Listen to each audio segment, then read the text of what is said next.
Welcome to Priscilla food kitchen. இன்றைக்கி நம்ம கிச்சனில் என்ன பார்க்க போகிறோன்னா மீன் மேக்கர் பட்டாணி கிரேவி. வாங்க எப்படி செய்கிறது வீடியோக்குள்ளே போய் பார்க்கலாம். குக்கர் அடுப்பில் வச்சுக்கலாம். தேவையான அளவு எண்ணெய் சேர்த்துக்கலாம்.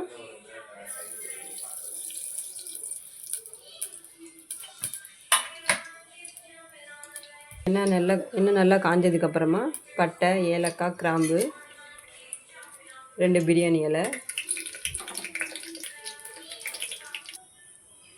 2 வெங்காயம்,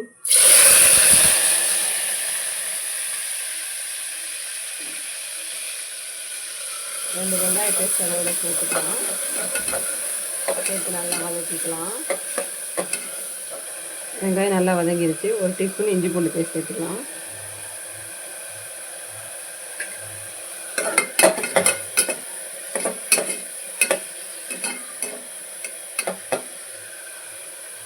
வெங்காயம், இஞ்சி பூண்டு பேஸ்ட்டு பச்சை வாசனை போகிற அளவுக்கு நல்லா வதக்கணும்.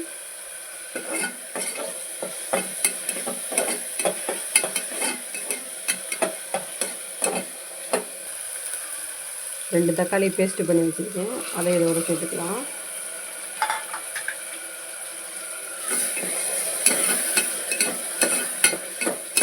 இஞ்சி பூண்டு வெங்காயம் தக்காளி நல்லா பச்சை வாசனை போகிற அளவுக்கு நல்லா வதக்கிக்கலாம்.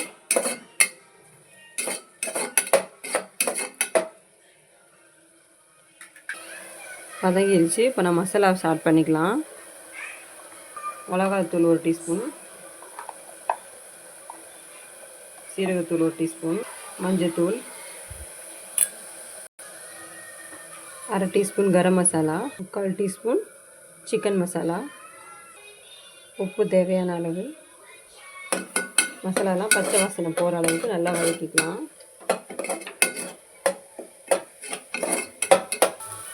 கொஞ்சம் மல்லி இலை சேர்த்துக்கலாம். கொஞ்சம் புதினா சேர்த்துக்கலாம்.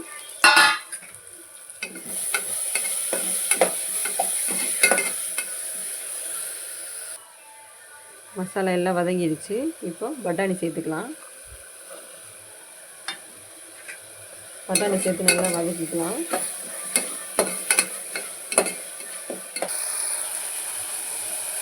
மசாலா கூட மீன் மேக்கர் நல்லா வதங்கிடுச்சு. இப்போ அதுக்கு தேவையான தேங்காய் ஆட் பண்ணிக்கலாம்.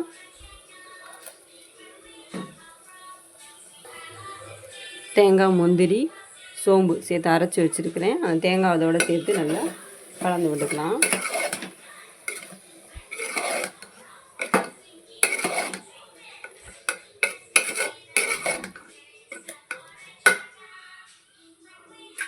அந்த பச்சை வாசனை போகிற அளவுக்கு ஒரு 2 நிமிஷம் வதங்கட்டும்.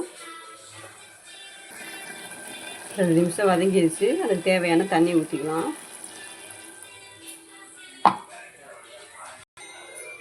இந்த ஸ்டேஜில் உப்பு காரம் எல்லாம் கரெக்டாக இருக்கான்னு செக் பண்ணிக்கோங்க.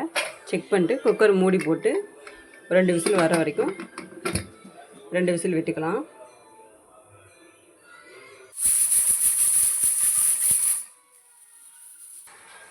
ரெண்டு விசில் வந்துருச்சு. வாங்க எப்படி இருக்குன்றத திறந்து பார்க்கலாம்.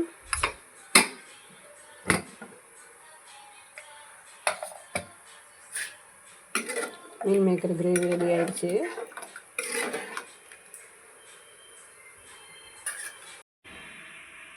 இட்லி, தோசை, சப்பாத்தி இது கூட வச்சு மீன் மேக்கர் கிரேவி வச்சு சாப்பிட்லாம்.